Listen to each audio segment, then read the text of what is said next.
क्षेत्र की भौतिक सार्थकता हमें यह बताती है कि विभिन्न आवेशों के निकाय के कारण, जैसे मान लीजिए देखिए ये हमारे पास 3 बिंदु आवेश हैं Q1, Q2 और Q3। इस निकाय के कारण किसी बिंदु के ऊपर विद्युत क्षेत्र का जो मान है वो इस निकाय को विक्षुब्ध किए बिना इस परीक्षण आवेश के ऊपर निर्भर नहीं करेगा, जबकि यहां पर जितने भी आवेश उपस्थित हैं इन आवेशों के कारण जो यहां पर बल लगेगा वह बल इस टेस्ट चार्ज के ऊपर भी डिपेंड करता है। अब देखिए बड़ी अजीब बात है विद्यार्थियों, हम ये जानते हैं कि E बराबर में होता है F अपॉन में Q नोट। तो F बराबर में क्या प्राप्त होगा, Q नोट इंटू में E। देखिए इस समीकरण के अनुसार यदि हम Q नोट का मान 1 कूलाम लेते हैं, पर यूनिट टेस्ट चार्ज लेते हैं, तो पर यूनिट टेस्ट चार्ज के ऊपर जो फोर्स लगेगा उसी फोर्स को हम यहां पर क्या कहेंगे, इंटेंसिटी ऑफ इलेक्ट्रिक फील्ड। तो इसके अनुसार जितनी इंटेंसिटी यहां पर उत्पन्न होगी इस चार्ज के ऊपर उतना ही फोर्स होगा। बस शर्त है ये जो टेस्ट चार्ज है ये पर यूनिट होना चाहिए। लेकिन विद्युत क्षेत्र का भौतिक अभिप्राय हमें क्या बताता है कि यहां देखिए ये सिस्टम ऑफ चार्ज है, तो इस सिस्टम ऑफ चार्ज से इस बिंदु की जो दूरी है, यहां पर देखो इस सिस्टम ऑफ चार्ज के कारण इस बिंदु P के ऊपर हम सबसे पहले वैद्युत बल ज्ञात करते हैं। वैद्युत बल ज्ञात कैसे करेंगे, मान लिया यहां से यहां तक की जो दूरी है वो स्मॉल r1 है। दूरी कितनी है, स्मॉल r1। तो इन दोनों के बीच में जो फोर्स लगेगा, इलेक्ट्रिक फोर्स जो लगेगा वो कितना लगेगा, इसका मान होगा F इज इक्वल टू के Q नोट Q1 अपॉन में R स्क्वायर। जबकि इंटेंसिटी कितनी होगी, इंटेंसिटी यहां से देखिए विद्यार्थियों, इंटेंसिटी होगी Q1 अपॉन में 4 pi epsilon note R square, अर्थात KQ1 अपॉन में R1 स्क्वायर होगी, क्योंकि अपन ने डिस्टेंस यहां पे R1 मान रखी है। तो इसके अनुसार देखिए ध्यान देना, इसके अनुसार जो इंटेंसिटी है वो टेस्ट चार्ज के ऊपर डिपेंड नहीं करती है, Q नोट के ऊपर डिपेंड नहीं करती है। जबकि इलेक्ट्रिक फोर्स जो होता है ये Q1 के साथ साथ Q नोट के ऊपर भी डिपेंड करता है। कैसे डिपेंड करता है, यदि मैं यहां पर Q नोट के स्थान पर कोई दूसरा चार्ज लेके आता हूं तो बोलिए फोर्स का मान चेंज होगा कि नहीं होगा, 100% फोर्स का मान चेंज होगा। तो इसका अर्थ ये हुआ कि यहां पर चाहे हम कैसा भी चार्ज रखें टेस्ट चार्ज के रूप में, इंटेंसिटी के ऊपर किसी भी प्रकार का कोई भी इफेक्ट नहीं पड़ेगा, जबकि इलेक्ट्रिक फोर्स के ऊपर इफेक्ट पड़ेगा, क्योंकि ये जो इलेक्ट्रिक फोर्स है ये Q1 के साथ साथ Q नोट के ऊपर भी डिपेंड करता है, टेस्ट चार्ज के ऊपर भी डिपेंड करता है। अब देखिए ये तो बात हुई विद्यार्थियों जब पूरा सिस्टम रेस्ट स्टेज में हो, पूरे का पूरा जो सिस्टम है वो विराम अवस्था में हो। अब देखो यहां पर अगर हमें विद्युत क्षेत्र ज्ञात करना हो तो हम क्या करेंगे, इस परीक्षण आवेश के ऊपर प्रत्येक आवेश के कारण लगने वाला फोर्स ज्ञात कर लेंगे। और जब हम फोर्स ज्ञात करते हैं तो अगर इसका हम मैग्नीट्यूड 1 इकाई ले तो एकांक धन परीक्षण आवेश पर लगने वाला बल ही क्या कहलाएगी, उस बिंदु पर विद्युत क्षेत्र की तीव्रता कहलाएगी। लेकिन यदि हम ये मान के चले कि ये चार्ज जो है ये रेस्ट स्टेज में ना होकर के मूविंग स्टेज में है, गतिमान स्थिति में है, तो फिर देखिए यहां पर जो इंटेंसिटी का मान है वो क्या होना चाहिए, ध्यान दीजिएगा।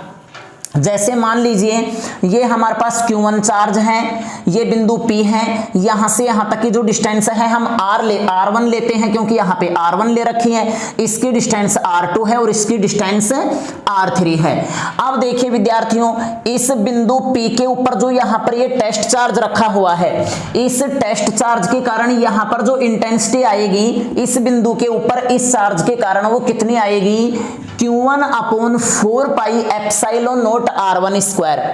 लेकिन जब मैं इस चार्ज को यहां से गतिमान करवाता हूं तो देखिए अब इसकी डिस्टेंस इससे बढ़ रही है। जब दूरी बढ़ेगी तो फोर्स का मान घटेगा कि नहीं घटेगा, फोर्स का मान जब घटेगा तो इंटेंसिटी घटेगी कि नहीं घटेगी। लेकिन यहां पर देखिए एक अजीब बात हमें देखने को मिलती है, जैसे ही हम इस चार्ज को यहां तक लेके जाते हैं, जैसे मैं इस चार्ज को यहां तक ले आया मूव करवा के, तो यहां पर जो इंटेंसिटी है ये तुरंत ना घट के धीरे धीरे घटती है। अर्थात जब मैं इस चार्ज को यहां पर लेके आता हूं तो इंटेंसिटी है वो कुछ समय तक तो एज इट इज रहेगी, लेकिन कुछ समय के पश्चात ये इंटेंसिटी धीरे धीरे कम होना प्रारंभ हो जाती है क्योंकि हमने डिस्टेंस बढ़ा दी है टेस्ट चार्ज से।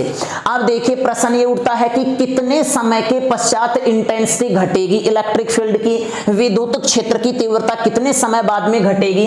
तो यहां देखिए समय बराबर में होता है दूरी बटा में चाल। अब यहां देखो दूरी बटा में चाल, यहां से यहां तक की डिस्टेंस हमने मान रखी है R1 और यहां से यहां तक की जो डिस्टेंस है वो कितने मान लेते हैं dr। तो कंप्लीट डिस्टेंस कितनी होगी, कंप्लीट होगी r प्लस में dr। तो देखिए समय बराबर में होगा r प्लस में dr अपॉन में c, वेलोसिटी ऑफ लाइट या लाइट वेलोसिटी है c यहां पर।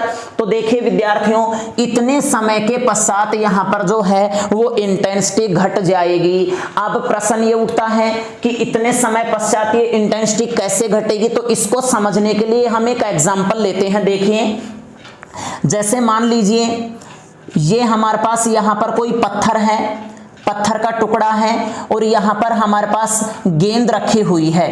अब देखिए जब हम इस पत्थर के टुकड़े को ऊपर से नीचे की ओर गिराते हैं तो इसके समीप की जो रेत है ये इससे इर्द गिर्द हो जाएगी, उसके ऊपर फोर्स लगेगा क्योंकि इस पत्थर में गतिज ऊर्जा थी। जब इस पत्थर में गतिज ऊर्जा थी तो ये पत्थर अपनी कुछ गतिज ऊर्जा जो है ये छोटे छोटे धूल के कणों को दे देता है, जिससे यहां से धूल के जो कण है वो गतिमान होना प्रारंभ हो जाते हैं। लेकिन इस गेंद की स्थिति के ऊपर किसी भी प्रकार का कोई भी इफेक्ट नहीं पड़ेगा। यदि गेंद के स्थान पर यहां कोई व्यक्ति खड़ा हुआ है तो उसे साउंड तो सुनाई देगा, उसे ध्वनि तो सुनाई देगी, लेकिन इसकी गतिज ऊर्जा पर किसी भी प्रकार का कोई भी इफेक्ट नहीं पड़ेगा। लेकिन होता क्या है, देखिए जैसे मान लीजिए ये हमारे पास ये कोई पुल है, इसके अंदर यहां पानी भरा हुआ है, बीकर है, ये मान के चलते हैं कोई पात्र है, इस पात्र में यहां पानी भरा हुआ है,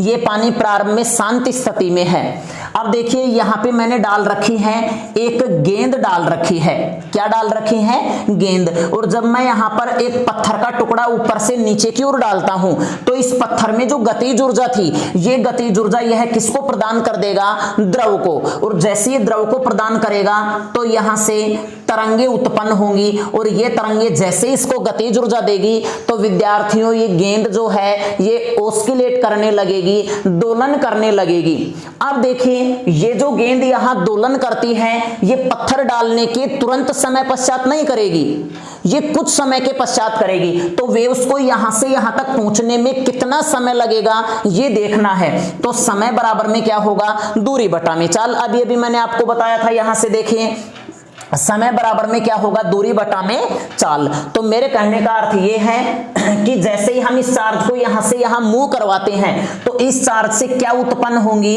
इलेक्ट्रोमैग्नेटिक वेव्स उत्पन्न होंगी, विद्युत चुंबकीय तरंग उत्पन्न होंगी। अब इस तरंग को यहां से यहां तक पहुंचने में कितना समय लगेगा, तो विद्यार्थियों ये इतना समय लगेगा। और इसी समय के पश्चात विद्युत क्षेत्र जो है यहां पर पहले की अपेक्षा क्या हो जाएगा, देखो हमने दूरी बढ़ाई है, दूरी बढ़ाई है तो विद्युत क्षेत्र घट जाएगा, विद्युत क्षेत्र का मान क्या हो जाएगा, कम हो जाएगा। तो देखिए विद्युत क्षेत्र का भौतिक अभिप्राय हमें यही बताता है। अब दूसरी बात देखिए, ये तो पहली बात हुई। दूसरी बात क्या है, जैसे मान लीजिए मेरे पास यहाँ पर गेंद नहीं है, तो क्या यहाँ पर इस पत्थर को डालने से क्या वेव्स उत्पन्न नहीं होंगी? वेव्स तो उत्पन्न होंगी, लेकिन यहाँ पर ऑस्किलेट करने के लिए गेंद नहीं है। उसी प्रकार से अगर मैं इस टेस्ट चार्ज को यहां से हटा दूं, तो क्या यहां इस अंतराल में क्या विद्युत क्षेत्र नहीं होगा? विद्युत क्षेत्र तो होगा, लेकिन विद्युत बल अनुभव करने के लिए यहां पर टेस्ट चार्ज नहीं है। अरे टेस्ट चार्ज के ऊपर ही तो इलेक्ट्रिक फोर्स अप्लाई होगा। अगर जैसे ही मैं यहां पर टेस्ट चार्ज रखता हूं, तो यहां अब इसके ऊपर विद्युत बल लगना प्रारंभ हो जाएगा। तो मेरे कहने का अर्थ यह है कि यह जरूरी नहीं कि इस बिंदु P के ऊपर जैसे मान लीजिए कोई चार्ज नहीं है, तो यह आवश्यक नहीं है कि यहां पर बल नहीं है तो इलेक्ट्रिक फील्ड नहीं होगा। इलेक्ट्रिक फील्ड होगा, लेकिन यहां पर बल अनुभव करने के लिए टेस्ट चार्ज नहीं है। अब मैंने यहां पर क्या रख दिया विद्यार्थियों?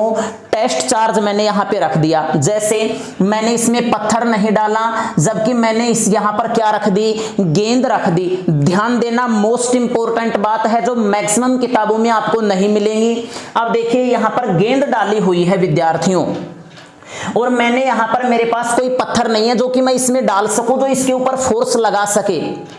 तो क्या इसके ऊपर फोर्स नहीं लगेगा? इसके ऊपर फोर्स लग भी सकता है। जैसे मान लीजिए मैंने इसको समतल के ऊपर रख रखा है, और समतल के ऊपर अचानक से या तो इसके ऊपर वायु आएगी, वायु और इसके बीच में जब घर्षण होगा तो यहां पर विद्युत प्रभाव उत्पन्न होगा, और विद्युत प्रभाव उत्पन्न होगा तो एक इलेक्ट्रिक फील्ड उत्पन्न होगा, जो हमारे द्वारा नहीं अप्लाई किया गया, ये स्वतः लग रहा है। तो कहने का अर्थ ये है कि विद्युत क्षेत्र जो है हमारे आसपास के एनवायरमेंट में, विद्युत क्षेत्र सभी जगह होता है। जैसे फॉर एग्जांपल मान लीजिए मेरे पास ये पेन है, और अचानक से यहां पर देखिए, अचानक से किसी कारणवश यहां से खुजली होती है, और जैसे ही मैं इस पेन को यहां बालों से रगड़ता हूं, तो अब ये पेन जो है ये आवेशित हो गया, और इसके आसपास विद्युत क्षेत्र उत्पन्न हो गया, और हमें पता भी नहीं लगा।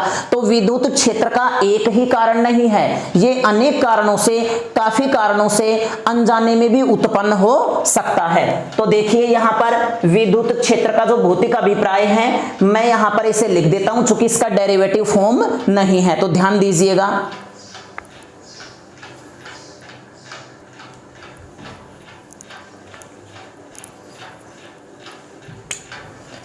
तो देखिए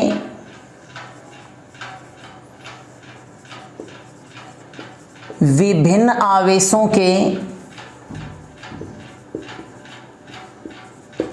निकाय के कारण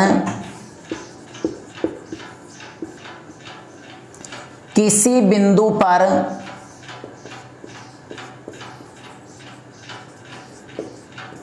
विद्युत क्षेत्र हमें यह बताता है कि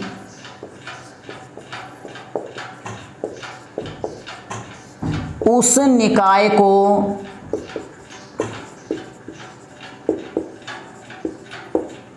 विक्षुब्ध किए बिना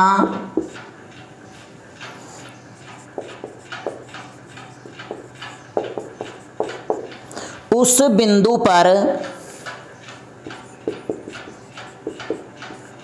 स्थित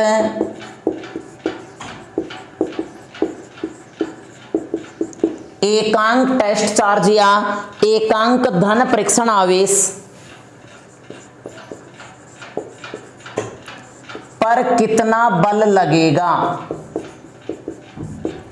देखिए इस निकाय को विक्षुब्ध किए बिना इस बिंदु P के ऊपर विद्युत क्षेत्र हमें यह बताता है कि यहां पर स्थित पर यूनिट टेस्ट चार्ज के ऊपर टोटल फोर्स कितना लगेगा। अगर वो फोर्स हम यहां पे निकाल देते हैं तो वही फोर्स उस बिंदु के ऊपर विद्युत क्षेत्र कहलाएगा।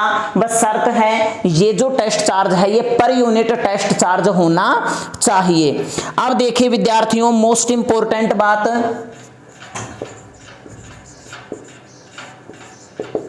वैद्युत बल का मान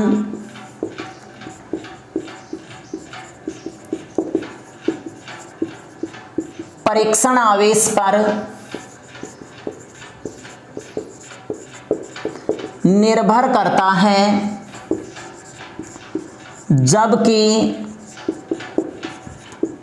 विद्युत क्षेत्र का मान